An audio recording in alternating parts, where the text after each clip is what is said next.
Hello guys, നമ്മുടെ മഹാലക്ഷ്മിയിൽ മുട്ടൻ twist. അതേ കൂട്ടുകാരെ, നമ്മുടെ മേഘനാഥൻ നമ്മുടെ മഹാലക്ഷ്മിക്കെതിരെ തെളിവുകൾ നിരത്തുന്നു. ഒടുവിൽ നമ്മുടെ കണ്ണൻ നമ്മുടെ മഹാലക്ഷ്മിയെ വെറുക്കുന്ന നിമിഷങ്ങൾ തന്നെ ആട്ടോ ഇനി നമ്മുടെ ആ ഒരു പരമ്പരയിൽ വരാൻ പോകും. നമ്മൾക്കൊക്കെ അവിശ്വസനീയം തന്നെ അല്ലെ.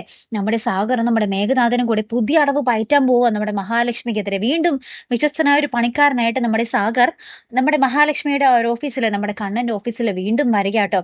അപ്പൊ നമ്മുടെ മഹാലക്ഷ്മി ആണെങ്കിൽ നമ്മുടെ സാഗറിനെ പറ്റി ഒരു അക്ഷരം പോലും നമ്മുടെ കണ്ണന്റെ അടുത്ത് പറയുന്നില്ലതാണ്. അത് ഏറ്റവും വലിയൊരു തെറ്റ് തന്നെയല്ലേ, നമ്മുടെ കണ്ണനോട് കാണിക്കുന്ന ഏറ്റവും വലിയ വിശ്വാസ വഞ്ചനയല്ലേ നമ്മുടെ മഹാലക്ഷ്മിയുടെ. അല്ലെ, മഹാലക്ഷ്മി ആ ചെയ്തത് എന്തായാലും വളരെ മോശം തന്നെ ആയിപ്പോയി.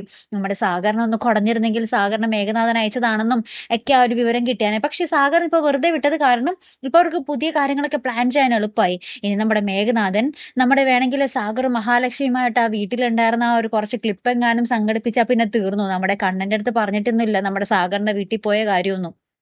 അപ്പൊ ആ ഒരു ക്ലിപ്പുകൾ എങ്ങാനും നമ്മുടെ കണ്ണൻ കണ്ടു കഴിഞ്ഞാൽ പിന്നെ നമ്മുടെ മഹാലക്ഷ്മിയോടുള്ള ഒരു വിശ്വാസമൊക്കെ തീർന്നു, നഷ്ടപ്പെട്ടത് തന്നെ ആയിരിക്കും അല്ലെ. അപ്പൊ എന്തായാലും അങ്ങനത്തെ കുറച്ച് മുഹൂർത്തങ്ങൾ തന്നെയാട്ടോ കഥയിലൊരു വഴിത്തിരിവ് എന്തായാലും അനിവാര്യമാണല്ലോ അല്ലെ പ്രേക്ഷകർ. അപ്പൊ എന്തായാലും നമ്മുടെ മഹാലക്ഷ്മി നമ്മുടെ കണ്ണൻ വെറുക്കുന്ന നിമിഷങ്ങൾ തന്നെയാട്ടോ ഇനി വരാൻ പോകുന്നത്. അപ്പൊ എന്തായാലും കാത്തിരുന്നതന്നെ കാണാം. അപ്പൊ അടുത്തൊരു വീഡിയോ വരുന്നത് വരയ്ക്കും ഗുഡ് ബൈ.